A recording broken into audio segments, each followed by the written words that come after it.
Hi, everyone. Thank you for tuning in for today's webinar. I'm David Adler, the chairman and founder of BizBash, and I'm thrilled to introduce today's presenters, Leah Utley and Brooke Gracey of Cvent. Leah has been with Cvent for 5 years, starting as a sales development representative, focusing on pre-event and day of solutions. And she transitioned to solely focus on the day of event solutions and works with prospective and existing clients to scope the equipment and resources needed to execute on-site event check-in and engagement. Brooke Gracey is a senior manager of demand generation, leading a global campaign team at Cvent. She's also the creator and host of Cvent's podcast, How Great Events Happen. She has a passion for emerging technology and has led several innovative event marketing and activation projects, including virtual reality, sophisticated event follow-up, and creating new marketing channels such as the podcast. Brooke is known for her extensive event technology experience and is an often sought after subject matter expert, helping event professionals to understand how to integrate technology into planning, execution, and event marketing. So today, Leah and Brooke will share insights into creating safer in-person experiences, which is very well needed. But before we go into it, here's a few housekeeping notes. Be sure to share your webinar feedback with the hashtag #SmarterEvents and tag @BizBash or @Cvent on things that you post. We will be hosting a Q&A at the end of the webinar, so please submit your questions via the Q&A button on the right in your toolbar. I'm pointing to it, but you can't see that. At the conclusion of the webinar, we will be sending out a copy of the recording so you can check back on everything we discussed today. So without further ado, let me introduce Leah and Brooke.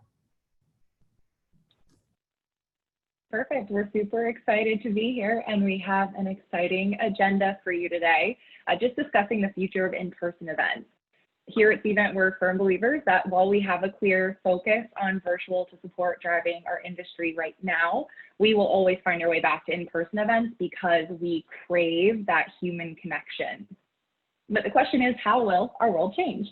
We're going to start with how to find the right venue for your events and how that process will change with all the new regulations and how collecting event data and attendee data will change when we get back to those in-person events.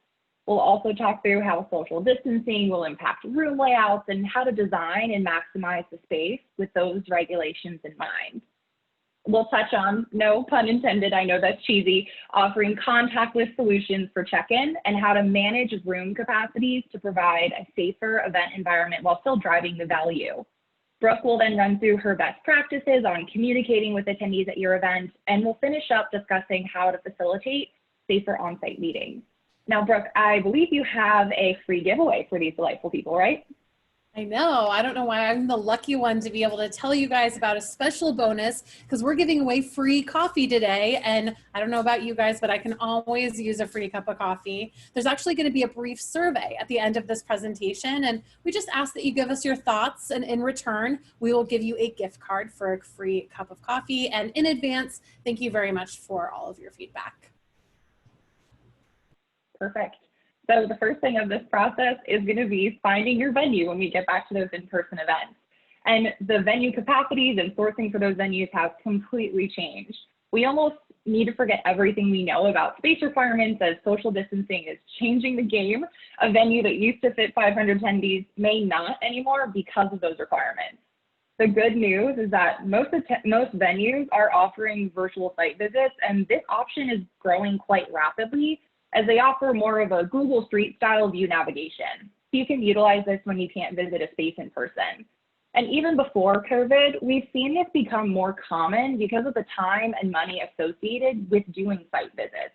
This allows you to evaluate more venues to find the best space for your event. But the key focus should be on how the venue is sourced and then how you're communicating with the venue. Using a venue sourcing tool is going to be critical moving forward, as you'll be able to more easily narrow your search for venues that have already been certified as safe and can meet your requirements. You can also utilize the RFP, the request for proposal automation tool, to ask mandatory questions as part of that search. Will the venue provide sanitizer stations or plastic shields at the red desk? How many people can fit into an elevator at a time? Where will food be served and how are we handling that?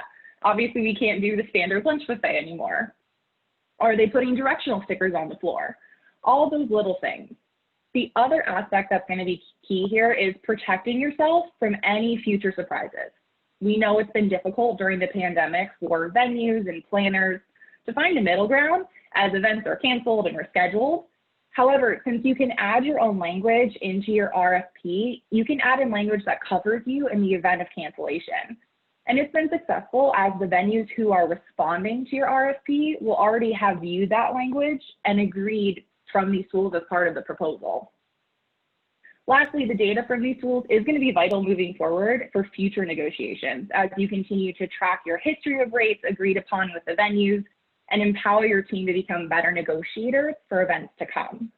Now, once we've secured the venue, we have to invite the attendees and gather that data. So Brooke, what data are you looking to collect in this new world? Yeah, I mean, that's such a good question because, you know, in the past, attendee data has just been hugely important, especially when it came to like segmenting communications or really providing that personalized attendee experience. You know, for example, you probably wanted to know when people were arriving or what flights they were on. You could track delays. You could even start to group attendees for really important communications. For example, you know, I've heard of a lot of planners sending a segmented message to just their VIPs, for example, or maybe talking to attendees from just one region. But over the past months, you know, as planners and marketers have begun pivoting their live event strategy to this now virtual one, they've really appreciated having solid data collection at the program level. Because what this did was allowed them to easily communicate to their audience, whether they were maybe canceling their event, a lot of changing of dates. You know, in some cases, attendees from certain regions, they weren't attending at all. So they could then easily see where their attendees were coming from. So I would just say, you know, more than ever, distributing information is important to the safety now of your attendees. And so using technology to issue like last minute communications has become hugely helpful. I mean, you guys have probably seen this in your everyday lives too. I actually recently got a haircut because, you know, I'm a rebel, right? So I had to get my haircut. I went to my local salon. And before my visit, I actually had to fill out some paperwork. This was kind of new and different. You know, I had to agree to some of the heightened safety protocol at the salon, which I really appreciated, but they also asked for some personal contact information from me. Now, if something were to come up, if somebody were to come into that salon and maybe they were sick, now they would have a way to notify me. And this was just for a 1 hour haircut. So you can start to see why gathering this information proactively, really having command of the data and being able to establish communication paths and quickly is now a critical part of any event.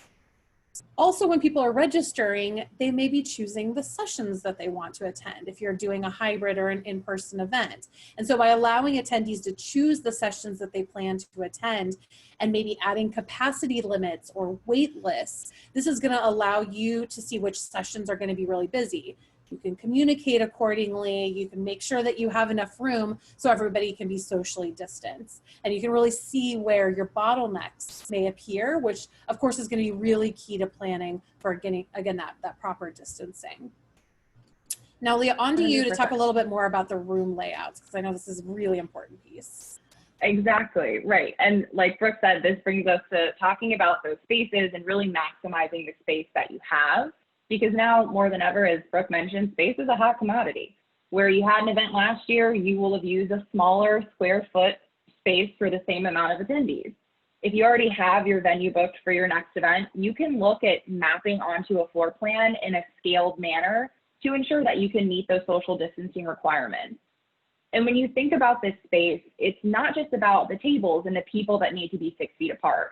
You also have to think about how the food will get to them. Are you passing a microphone to your attendees? How people are going to enter and then exit the room. The moment they enter, is it safe?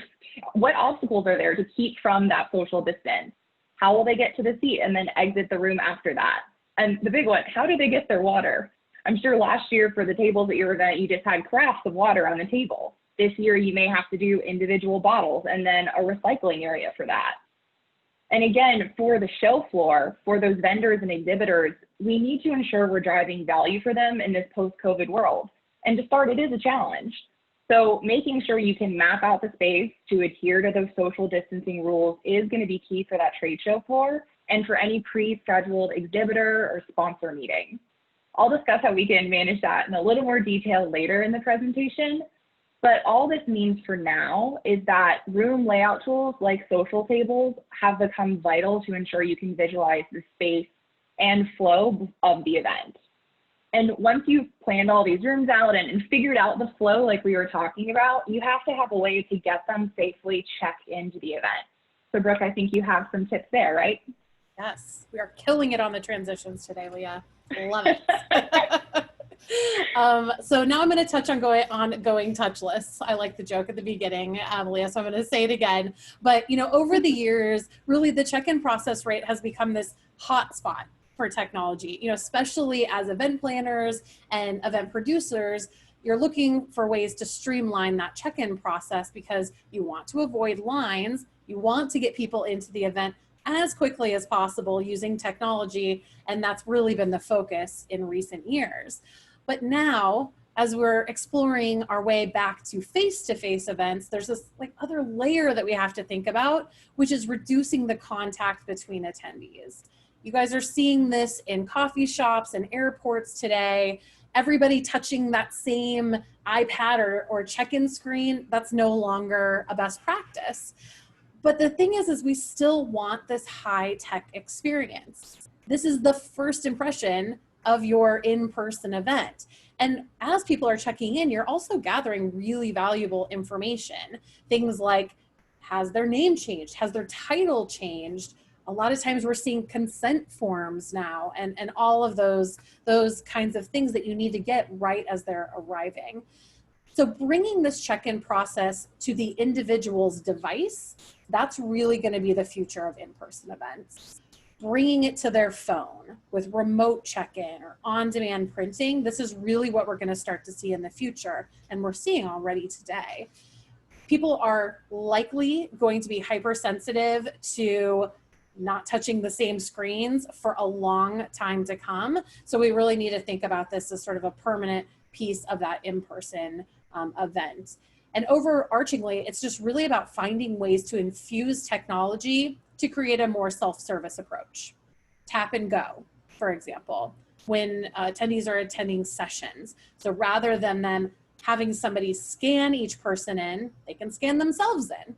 Or even better, use RFID technology. This is, you know, one of my favorites. While it can be quite expensive, it does make sense for a lot of events because as attendees are entering the room, it's passively scanning them. It's a really cool technology to have when you want to see where attendees are gathering as well, because that's RFID is going to give you real-time data. I actually told this story a while back, but I really think it's going to highlight how effective this technology can be. A few years back, before social distancing, Cvent had an event in Las Vegas. We have our Cvent Connect every year. And we had RFID trellises at the entrance to all of the session rooms and the exhibit halls and things like that. And the planners were, of course, running around. You know, there's always something to be done, something to take care of.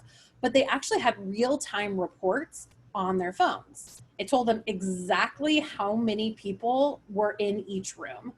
And what's even cooler about this is they could segment that data by attendee type. So they knew how many customers were in the room, how many vendors, how many Cventers, and who that mix was that may be congregating together. And so for the first time that year, we decided we were going to have a happy hour in the exhibit hall. We're going to have some free beer, some networking. Hopefully, you know, a few people showed up. We could drive people to the exhibit hall.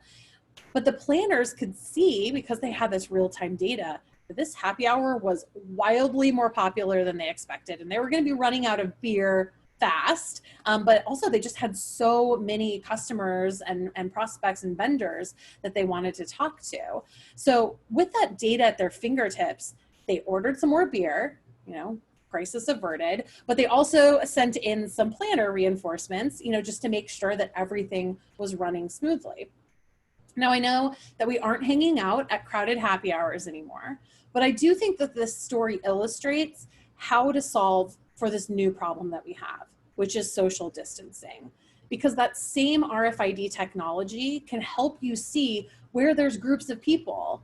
You can make changes as things are happening. You know, maybe you add more tables and chairs, or you open up a second session room. And I know, Leah, you're going to talk a little bit more about how to manage that session capacity and that room capacity. Exactly. Yeah. So for me, it starts from the very beginning of the registration process when the attendees are registering for their different sessions. It's at that point when you can start to manage how many people can register for each session, because maybe you've already mapped out the space. You know what those capacities are. Or maybe you need the numbers from the registration to then map out the space and make sure you're with capacity, or if you need an overflow room like Brooke mentioned. You can stay in control by offering wait lists for sessions that hit capacity and getting that data early in the planning process to make sure you can accommodate. The maximum capacities will ensure that you can adhere to those social distancing rules during all of those sessions. When at the event, of course, you want to be able to control who's supposed to be in what session. So as Brooke's been talking about, a lot of the organizations are using the contactless session scanning via tap and go or via RFID to control the access. This is nothing new. It's something we've been working with for years, and I feel a lot of your attendees are probably used to having their badges scanned as they enter their sessions. It just serves an additional purpose now, and it's honestly more important than ever that we don't exceed those session capacities, since you have everything social distance and mapped out and organized beforehand. So in terms of making sure you're communicating with the attendees and having them understand where they're supposed to be and what's supposed to be happening, Brooke, how are you recommending we do that? Yeah, you know, I love mobile, so I'm be touching on that a little bit, especially because communicating in real time with your attendees is, again, just more important than ever. It's really about how quickly you can get that information into your attendees' hands. And so, again, you know, I mentioned mobile and push notifications. This has really been a tried and true feature within that mobile event app to get the live updates to the attendees. And for a couple of reasons. I mean, first, people read those messages. If it's popping up on the screen on the device that they are likely checking every few seconds, they are going to read those messages. I think the percentage is something like 98% of people read the push notifications.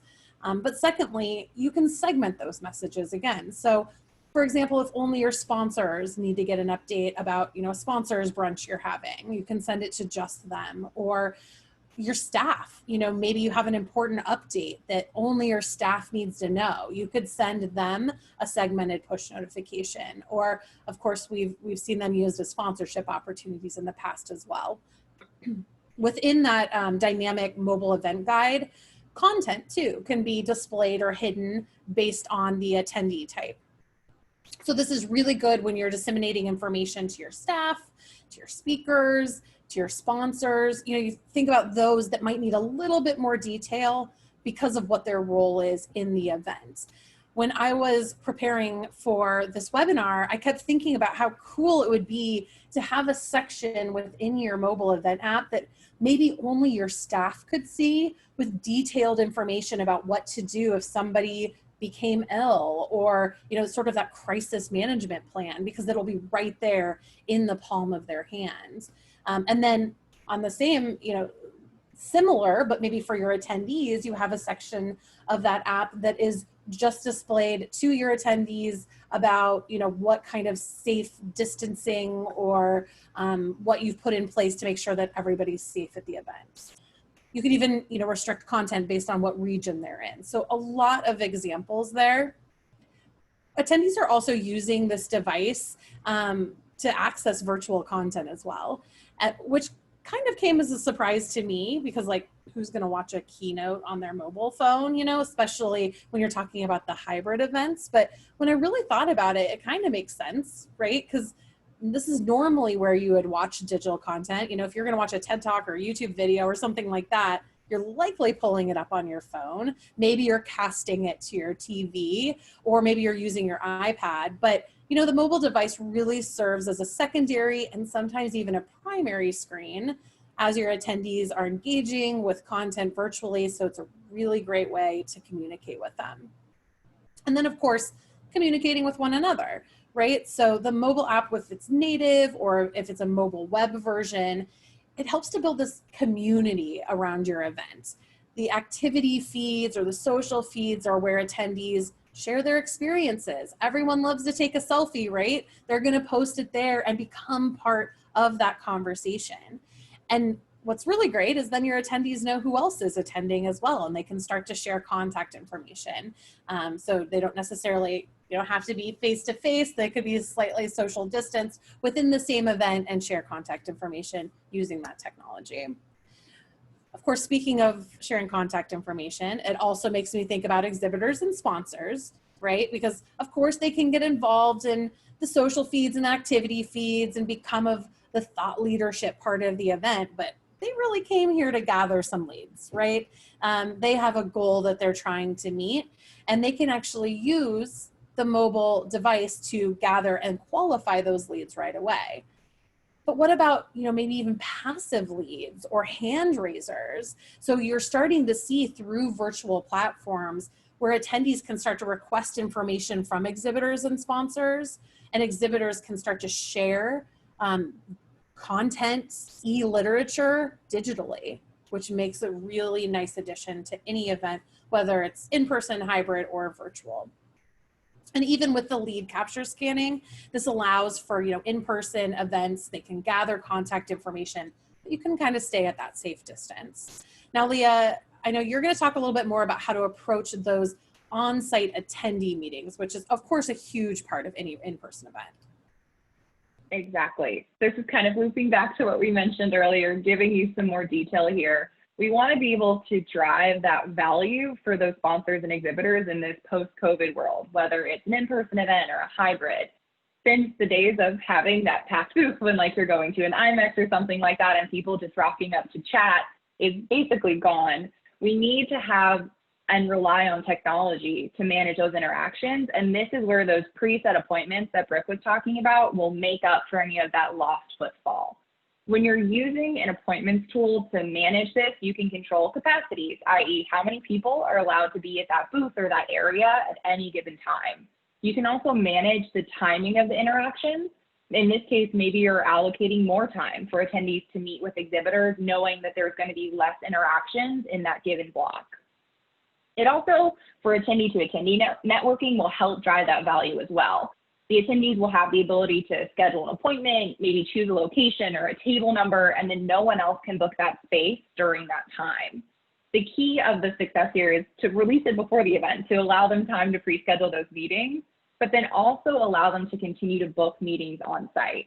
Again, like we've been saying, this is going to be vital as we imagine we may not be able to have those, casual, quick coffee chats in the back corner after a session. We'll need to make sure that for all of those meetings, we have a controlled and safe environment that the planner has set up for us as the attendee. And like we've been saying, virtual events aren't going away anytime soon. I think now more than ever, organizations are recognizing the value of a virtual event as they do grow their attendee base. So thinking about a hybrid event, you would need to have two different experiences, an in-person experience for these appointments, as well as an online experience. So using tools that are able to offer appointment scheduling for virtual attendees will continue to add value holistically for the entire event as well.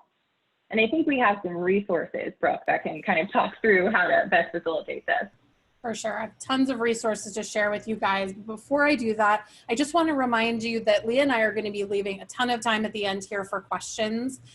We have a wealth of knowledge to share, so please let us know what it is that you want to discuss. We have a few more slides here, but if you have any questions, go ahead and throw those in the Q&A box, and we'll be sure to get to those.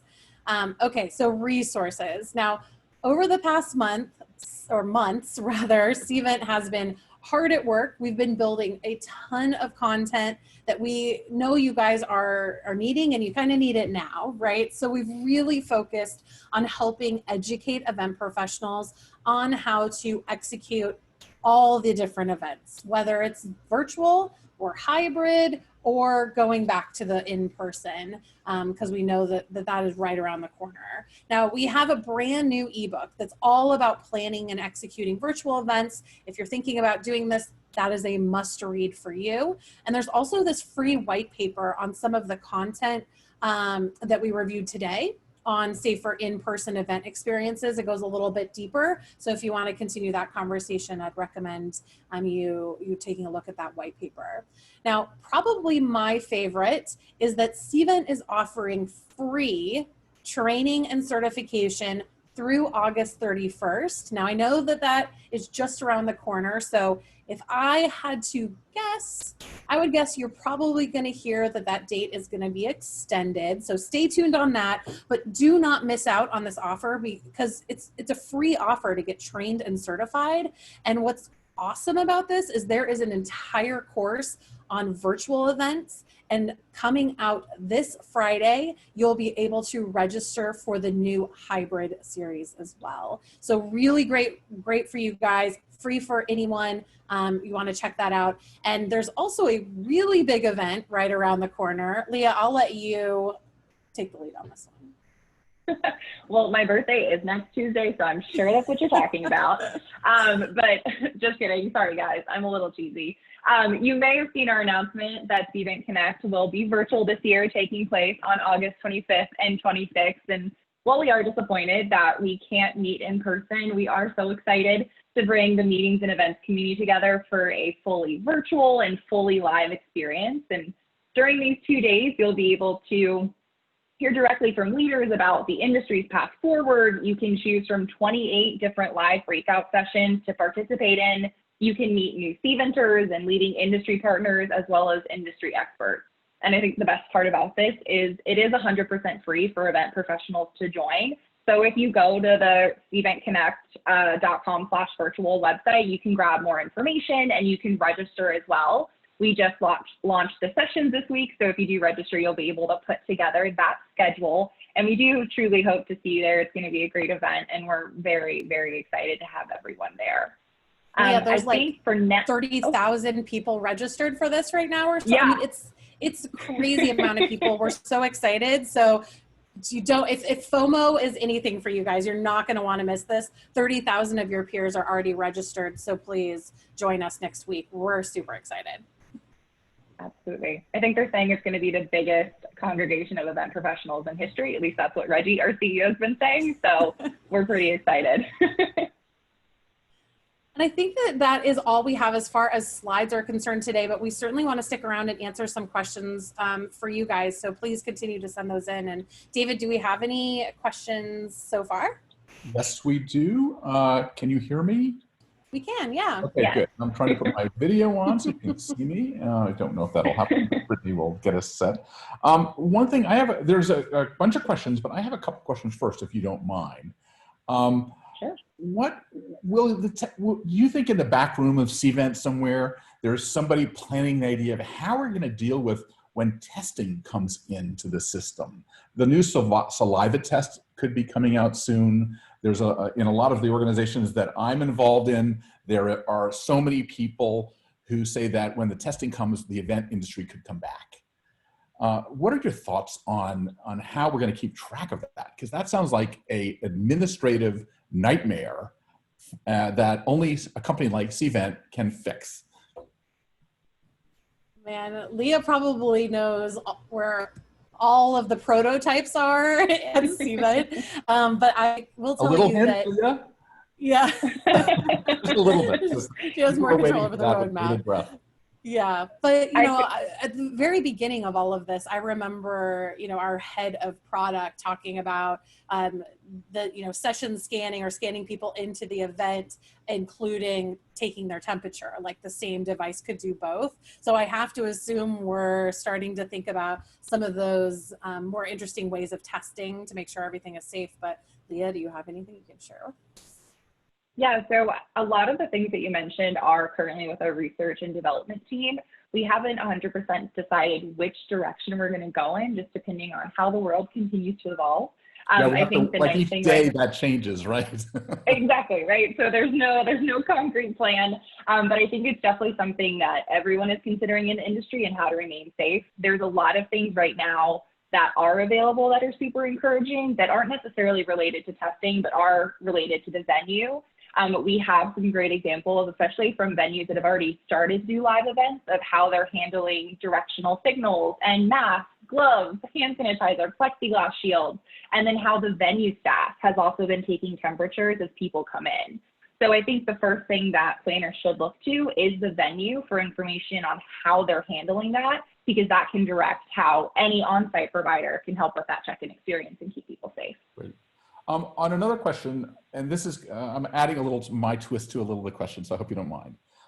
We're talking about registration and making sure that lines aren't too long and things like that.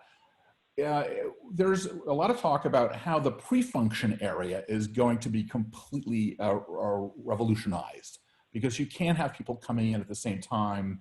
That's going to have to be designed. How do you manage the process so that the lines don't get too long? As you know, we hate lines, but lines are going to become the future. I mean, do you use it as an like I shake hands with everybody, but I can't do that anymore when they come in. Right. How does that change? How does our world change in that realm? Well, as a gal that only sells on-site solutions, you saying lines are the way of the future is not anything that I want to hear. It's my job to make sure that doesn't happen. So if you're working with an on-site provider, it's looking at capacities, like we talked about for social distancing purposes, understanding your attendee flow and when those people are coming in. Maybe it's using auxiliary check-in locations so that you can stagger people more efficiently, so people aren't sitting in line. But also, if you are having lines, it does come back to the venue. How are we mapping out the floor so people know how to stay 6 feet away from each other and it's not an estimation? I think technology can solve a lot of these problems. And again, going back to research and development, it's something that Cvent is looking at as well, in terms of adding in functionality to our mobile app to be able to do a remote check-in and things like that, so people don't have to be hands-on all the time. But I think the nice thing about technology, David, something I always say is that it allows you to personalize that experience without really having to touch and feel every little aspect. You can still be behind the reg desk greeting the people you know by name, but instead of hugging them, you can wave. So it still lets you have that experience and that personalization without taking away from the holistic option. But do you think that staggered ticketing and staggered entrances are going to be the wave of our future for everything? See, I don't know, because I have a lot of clients that once they hit a once they hit a certain size of event, it makes more sense to do different locations for check-in. If you're having a 10,000 person event, you're not sending them all through the registration desk at one time. You're doing auxiliary locations at different hotels or other venues in the city you're using for that event. But I think for smaller events, 1,000 people, you can look at staggering things that way as well to make it easier for the attendees to come in and feel safe. Maybe it's having registration open an additional day. So instead of just 1 day of registration, you have 2. I think everything's going to be on a case-by-case basis, dependent on the event and what the attendees expect and ultimately what the planner wants for that experience. But there's always going to be options. You just have to figure out what makes the most sense for that particular use case. So for both of you, this question is probably for both of you. You know how attendees are not very forgiving, right? We're all pent up. We're waiting to do our first events. And we're going to go just do our first events. But I think we're going to need some practice in order to make sure we don't screw up these processes and procedures. Is there any simulations or ways that you think that everybody sitting here listening could practice? Because the minute we come in, we're going to practice on real live people. And so I'm really suggesting that we create these simulations so that even in the virtual stuff, you know how all of a sudden you're down to 3 seconds to start your Zoom and oh my God, something's going to go wrong. But we have to practice these things more. How do you advise, people in our industry to get better at it without doing it? I mean, we have to learn from each other, right? I mean, since March, it's been all about like every day we learn something new. And for me as a marketer, it is about sharing that information back out to all the other event professionals. We can't all learn this on our own. We have to learn from each other's mistakes or successes. And so, I mean, I think webinars like this are going to be hugely helpful. Reading ebooks, finding sort of your trusted partner, the person where you can go, the person or company you can go to get information. It's just going to be about absorbing that as much as possible. For me too, building some case studies out of some really great events that, Leah's worked with and deployed this great on-site strategy. And then we can package that together and share it out to everyone so you can learn some, best practices from that. That is my I would love going into like a simulation. I love that idea, David. I think maybe we should make that I happen. think, yeah, bring it back to your event guys. Right? Because, Yeah, you know, maybe we can use virtual reality for it too, or something yeah, fun like yeah. that. I think that makes sense. And I think that that, you know, because that first time, it's that initial safety that people are going to be so Yeah. nervous when they come to the first Yeah. event that we're going to have extra bedside manner. And 100%. if we screw up on that, it's going to kill, you know, a lot of the perceptions of the entire event. Yeah, and So- I was saying this before too. I mean, I think attendees are going to decide which events they go to based on how safe they're going to feel. So it's going to be this whole other piece of the process. When you launch Reg, you're going to have an entire section of that registration site that is explaining what you're doing to make sure that they're safe before they even consider registering. So I mean, that's step one, right? You know, with that said, how do you think of what do you think about the communication process? Because we're going to have people that are soothing people's nerves. We need people like Leah and Brooke who have that sort of personality that makes people feel welcome too. I think we're going to have to train our people at the front to really have more empathy than ever. I don't know how you do that, but you know, we're going to figure that out. It's such a hard, because it's not one person asking the question. It's like 100 people asking the same question. You really have to have that personalized approach every time. Now, I know this isn't like human to human personalization, but there are ways to use technology to make sure that your attendees have the information that they need. We've been playing around with like chat bots and things like that. And it's really great because it's like, when they need that information, it's right there and virtually any channel that they want, if it's Facebook Messenger or in the app or text message. And so, you know, if they don't feel comfortable walking up to a registration desk or a help desk and asking the question, they can still get the answer. Yeah. Leah, do you have any other because a lot of people here are thinking about this all the time. And Totally. they're also thinking about that first event, how they approach it. Because, you know, we've not been practicing. I know. Yeah, I was well, practicing. and I had a bunch of cows in my in the place I was staying in Virginia, and I was talking to like herds of cows and saying, "Okay, now we're having practicing for events." And they hate those. They were probably a very captive audience. Yeah, they're a very captive audience. No, I think what I was going to say is that when it comes to this whole process, if you are partnering with someone for technology, the partner is going to be hugely important. Because as you mentioned, you really do only get one shot to make a first impression, to have people come back and feel welcome. And that starts from the advertising for the event, the registration, any pre-event emails you're sending out to make people feel comfortable, like you mentioned, having standard practices for how people come and check in, and information from your provider on those best practices. So I think at the end of the day, it comes with having partners. Like Brooke said, we share our knowledge. We want everyone to learn and grow from each other. That's the point of this industry and the community we've built. So having providers that you can work with to foster that environment is going to be key. Great. Let me go to some of the other questions. I can go all day with these. What will be the planners' new expectations of venues? Will there be a huge uptick in expected signage, floor stickers, etc.? Do you think that we have to up the game all over the place? 100%. And space as well too, right? Like where was the amount of space we used to put 100 people, we now double that, maybe even triple it, to make sure that we have the correct social distancing. Do you think floor stickers work? I never looked down. do they work? I see them everywhere where I am now. Well, I think the good thing about the venues is that it's not just floor stickers, it's signage on the pillars that are holding things up. It's additional stand signage that they're putting in. Like I mentioned before, we've seen a lot of really encouraging things from venues our clients have been working with to start those hopeful 2021 early year events in terms of how they're doing signage on their venue and just in general, and having greeters and things like that. So it's definitely expected. I definitely think venues are up in their game to make sure people feel comfortable coming back. Digital signage as well. It's been really interesting to see venues preparing for the hybrid events and the in-person events, because if you're going to do a hybrid event, you're going to have the best Wi-Fi and the best technology to be able to take that out virtually as well as in person. And so it's been really cool to see them really, you know, go that extra mile. So digital signage, I think, is another really important way to communicate. So here's a question that's going to test your diplomacy. Are there any practices for people who refuse to wear a mask? Who handles the enforcement, the venue, the security, the planner? What happens? We have not really experienced that yet. Yeah. Well, I have an interesting perspective because I'm in Portland, Oregon, and we have to wear masks. It is that is what Governor Kate Brown has told us to do. So if you're in an event in Portland, that's the conversation you're going to be having. But outside of Portland, yeah, I mean, I don't know. I mean, it's going to be kind of a tough conversation, but my guess is that venues are going to have some really strict rules of their own. Leah, have you heard anything for anybody going on site? Yep. So a lot of the stuff we've been seeing from venues is information on their frequently asked questions regarding COVID compliance and whether people are required to wear masks in the venue or not. And I'd say 99.9% of the venues that we've been looking at do have required masks within the venue, regardless of where they are.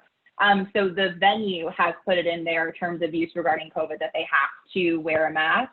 Now, in terms of enforcing that, I don't think Brooke and I either have, the finite answer, but a lot of what we've seen is that the venues, that's something they're enforcing. They have masks at the entrance to the venue for anyone that doesn't come with their own mask, and they're strongly encouraging people to continue with that compliance. It's Branded a little hard masks, anybody? Maybe? Yeah, anybody? I know. Branded masks? I have forgotten to take the mask off and gotten a drink. so we've got to be careful about that, but you've got to take off the mask in order to consume. So there's a whole, this does not quite, compute really. Yeah. Are there any suggestions? I mean, I love the innovation that we're getting from these questions because everybody's thinking about this stuff. Any suggestions for alternatives to a networking cocktail reception? And also, I've heard from a lot of caterers that just the way we served is going to drastically change. Yep. What do you guys know and have heard about that? Brooke has some cool things about tables. I've heard her talk about Brooke. tables that do the 6-foot bubble. Putting me on the spot, Leah. No, but I mean, know. I remember when it was kind of like first started and people were trying to figure out how we could socialize. And it's literally like you stand in the middle of a table that has like a 6 feet and it's like moving on wheels. It's like bumper cars for networking. So you can't get too close to each other, which I thought was kind of a fun idea. I would do it. So, maybe you can get a little bit creative like that.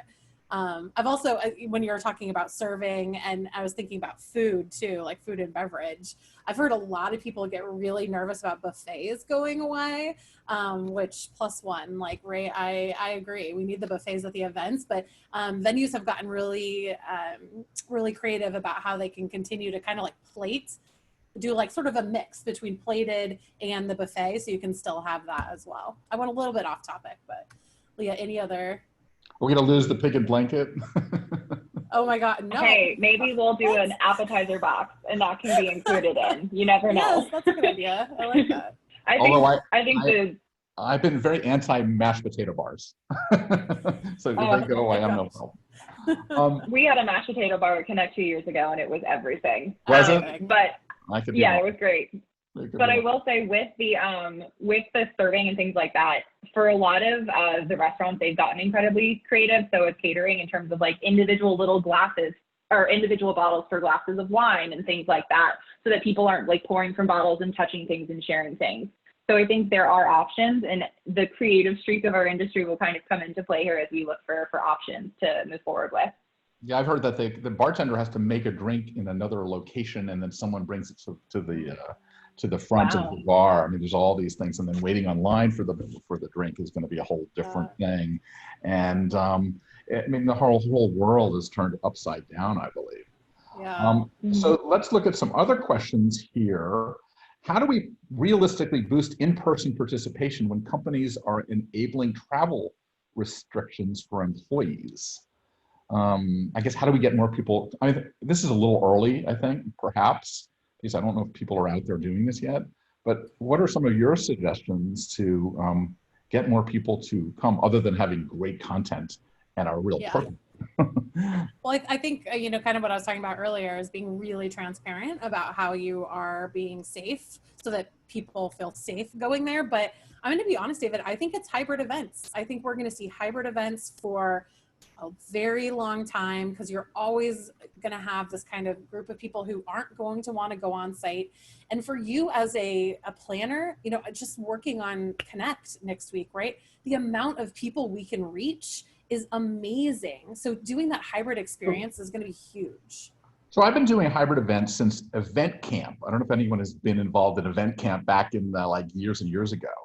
And one of the things we ended up having was a host that hosted the virtual event or the hybrid event. What are some of the rules of the do not do's or the do-do's, literally, for hybrid events that, we're also watching the conventions now today and this week and next. And we're watching grand experiments that, a lot of people are going to be following. And so what are some of the things that you've learned about things that you'll never do? Like long keynotes and hybrids are going to be tough. Oh my gosh. Yep. You're going to have to pull those keynotes off the stage after like 20 minutes, But I was talking, Leah, I promise I'll let you talk and answer because I'm sure you have great ideas. But one of the things that I was talking about to somebody about yesterday was the engagement piece of it, right? So our HQ office is in DC and I'm in Portland. And so for 10 plus years, I've been dialing into, meetings where there's hundreds of people in the HQ and I'm here just, I just want to ask a question, guys. Like, it's really hard. We're going to have to figure out how to use technology to make sure that both the in-person and the virtual attendees are all engaged. And so, like, for example, in-app Q&A or the Q&A and upvoting and things like that in the virtual platform is going to allow for that to happen. And so no longer are you going to have, the microphone in the aisles that people walk up to. Everyone will be submitting their questions through the app. Here's another one interesting in the chat. Is bowing going to be the new handshake? Isn't it the elbow bump? It's the elbow right now, but I mean, how are people going to be greeting each other? I don't know. Well, it's really interesting though, because when you have a mask on, it's sometimes really hard to convey emotion. I have very big eyes and I tend to be very dynamic, but it's, for some people, it might be kind of hard to communicate with masks on. So I think this is going to be a new skill we're all going to learn. And do you think that people will return to event? Do you think that if you get one shot and don't do well, do you think people will come back, or do you think that we're going to be in an era where there's going to be a lot of freedom and liberty to make mistakes? I am someone that needs to be with people, so I am genuinely so excited to get back to going to events. I think people are going to be heightened and be more sensitive coming on site. So people just need to be, like you said, David, they need to have more empathy and need to be a little bit more cognizant of things that didn't really matter before. I think there's going to be a learning curve for everyone, and there is going to be some grace, I'm assuming, because people are kind at the end of the day and everyone wants to come back together. But I do think people just need to be on their P's and Q's and make sure that everything is taken care of. And that starts with the pre-event experience and then coming on site. Right. But I think that also the value of our meetings, the content that we're creating, the reason for going is going to be so much more important, because I would assume that things are going to be a lot more expensive to go, whether it's to produce or whether to attend. So that content has got to be supercharged in a way that is very meaningful to people. I assume that's really interesting. When we've been working on Cvent Connect, next week, the content, it's almost like we approach it like we're doing a TV show. It's not a presentation anymore. It's, of course, the content has to be good, but the production has to be great because you have to grab everyone's attention. And so we've been really focusing on that, and it's been a really interesting experience. It's kind of, how do you be a one-way vehicle for the television, but how do you get people to engage is the real challenge. I came up with this kind of hub and spoke methodology where people are hosting an event, but then people are having their own events in locations all around the country. And I think that there's going to be more and more of that happening, I believe. Have you been watching the conventions? The Democratic convention last night? It was interesting the first night to see how they're doing it there, because they're doing the same thing. They've turned it into a television show. And some of the things were hits and misses. And it was just interesting to watch the technique, and it's going to be interesting just to watch, because a lot of times the political stuff sort of enables people to experience what a hybrid event feels like in many cases. 1,000%. Yeah, it's been really. Do you have any comments on what you saw, if you've seen it? Well, I think it kind of goes back to your. Oh, you go, Leah. You go. Go ahead, Leah. I was just going to say, we had a meeting today talking about our virtual solution, and one of our product managers was talking about how production values and things like that will change and grow as people get more comfortable with these hybrid events. So I think events like this are super important, so we can see where we're starting and where we can grow to as things get more sophisticated and as people really nail down the experience that they're looking for. Sorry, I didn't mean to cut you off, Brooke. Brooke, do you have a comment on that or no? Well, I was just going to say, I think it kind of goes back to your, like, we're all learning and we have, even watching that, like, it's not perfect, Oh right? yeah. And as a viewer, it's okay. I'm going to give everybody a little bit of leeway now because we're still learning. And I think that that's going to go on for a while. So I don't think your first event is going to be perfect or has to be perfect. Right. My analogy is we're in the brick phone era. Totally. We're back Car in the phones. 70s, yeah, or the Yeah. 80s or the 90s. For those are, do you think sustainability efforts are going to be on hold with the current restrictions? How do we stay green with everything happening? What do you guys think about that? You know, I've heard planners still talking about sustainability. I think we're going to have to figure out how to marry both, being sustainable while also being really safe. I saw something the other day about, you know, if you're going to throw away your disposable masks, make sure that you cut the strings because, you know, this is like, you know, could get it wrapped around, you know, poor duck's foot. And Oh, you know, wow. there's all these kinds of things we have to think about. So I think we're going to start seeing those conversations a lot more. Wow, that's very interesting. The Yeah, things I that we've dropped never that even knowledge thought on you about. guys. Yeah. What about any destination trends? Are you seeing cities that are hosting in-person or hybrid events yet? Or are we still sort of in this sort of standstill? But who's going to be the first mover? I mean, safety is number one. That is the primary thing that we got to worry about. But we are seeing things happening in Wuhan and in China. And now our company, Tarsus, is doing events in China. And they're fairly normal. And people are attending just like the old days. For sure. I mean, we have a pretty big European presence, and with some of the European countries opening up, we've seen a resurgence in some events, which has been pretty exciting. America, I think, is going to be a little bit different just because of the ebbs and flows that we're dealing with right now. But we've definitely seen some smaller meetings happening. I think, as you mentioned, David, people are being cautious and dipping a toe in the water before jumping in head first. So a lot of these smaller meetings are taking place in person.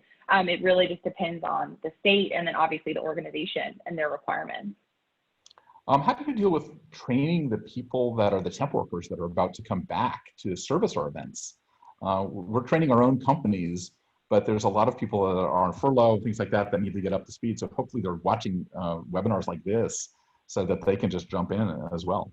I don't know if this is going to be a popular question or not. Thoughts on eliminating alcohol at in-person events for now, since people tend to get less careful and respectful of personal space. Okay. This is a conversation I've had with my friends a couple of times too. Oh, you know, yes. we have my little COVID crew. There's like 2 or 3 people, but we know once we start drinking, it's kind of like all rules go out the window, right? So I hope that we can still have alcohol at events and people can mind, you know, all of the rules, but I haven't really heard of anybody completely getting away, you know, not having it at the event. Have you, Leah? I haven't. I think a lot of the things that you can do is like 2 drinks max, 3 drinks max, something to keep people responsible yet still allow them to have a little bit of fun. I think, you know, if you want to do an open bar, live your best life. It really is up to the event producer. I've seen some people say that in the chat, and I agree. Everything here is a case-by-case basis. You know your attendees best, and you've got to do what's best for them. Just don't have a frat party. Yeah. That's a no. That's a no for me. Yep. Do you, what about the idea of these, how can we give planners and attendees a realistic sense of security beyond just supporting the COVID regulations? Is there anything that you've seen in terms of things that should be on the list that planners should be suggesting based on planning your different in-person things and out-of-person things, hybrid things? Is there any? Yeah, I mean, I would almost say that the minimum COVID requirements isn't going to be enough right out of the gate. We need to show our attendees that we're taking 1 or 2 more steps to make it engaging and interesting and safe at the same time. You know, whether that could be something as simple as we're doing this fun networking event and look, this is how we're going to approach it with, you know, the bumper car tables or whatever that might be. Venue capacity we've been talking about a lot, you know, when you have 6-foot social distancing and things like that, how does a planner actually know what the capacities are anymore? Are you guys updating your databases on a regular basis? Is everybody updating their databases? So venues, it's something they're being very proactive about because they know how integral that is going to be to coming back in person. So square footage on session rooms, square footage in general session rooms and things like that, so you're able to plan out and space chairs or tables accordingly, is something that we've been seeing across the board for sure. Anything else? So there's I mean, the chat's packed with great things. And I love the fact that so many people are engaged in what we've got. We've got one panel, Sharon is talking about an outdoor festivals like art festivals or any selling booth types. Like, are there any platforms for art festivals? Are we seeing more outdoor things using art and as sort of a vehicle? I believe art installations are going to be what really people are attracted to. Yeah, I mean, I definitely think we're going to be outside more if we can. And yeah, I mean, again, I live in Portland, you know, no braggies. I just have to mention it every 2 minutes, but literally going up and down my street, it is all of the closed businesses. If they have boards on them, they have been, now they're art installations. I mean, we're seeing all kinds of things to encourage people to still get out and kind of check out the community and make it pretty while we can, you know? And the good news is that there is a thirst for human connection. And we, as people that are in charge of that, have a responsibility to do it right.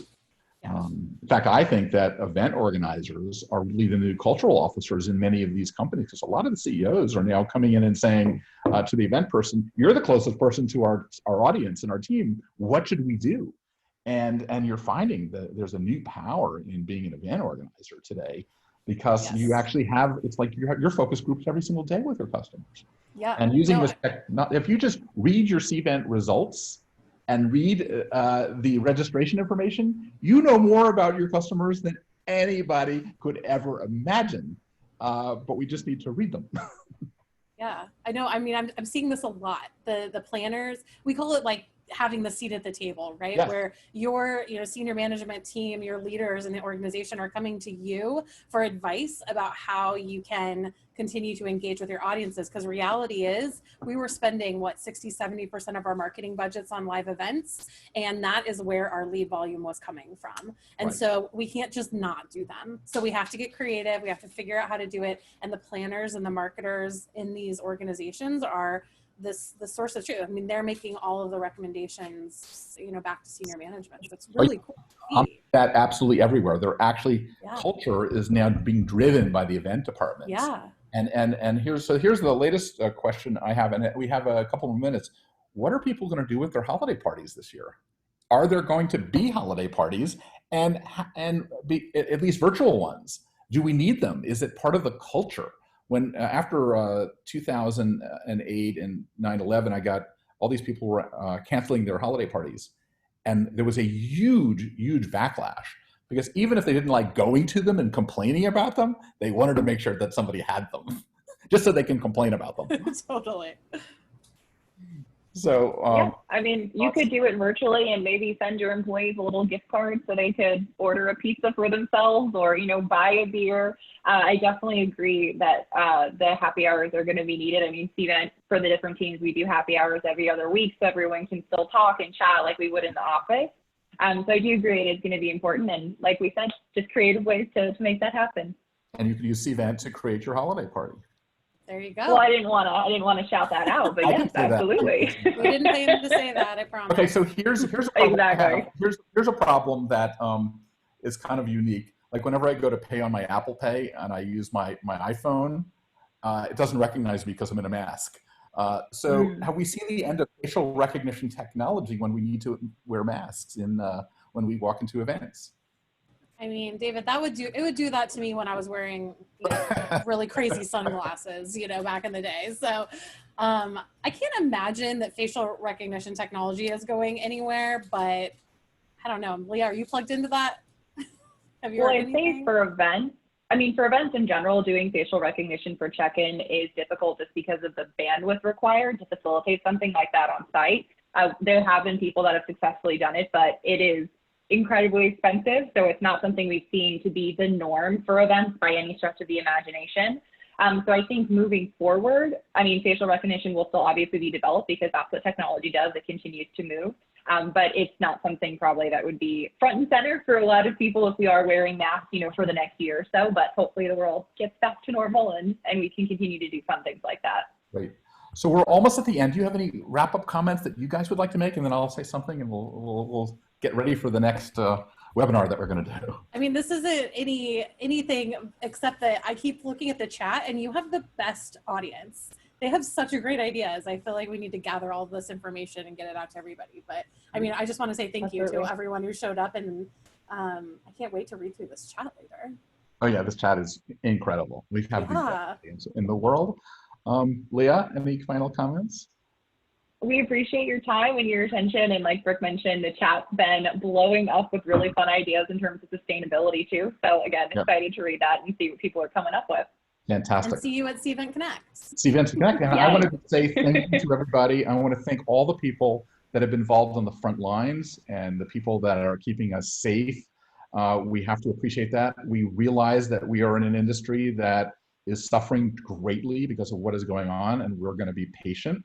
We want to make sure that we're going to be back on the other end and that we're practicing and simulating all these ideas, and that we are basically the culture officers in our companies so that we connect people in ways that are never happened before, and that we do have a seat at the table, and that we are no longer a nice to have, but we are the need to have because we connect people in real human ways. Because all the ideas of empathy and things that people talk about what we need more than ever in today's world are what people in our industry do.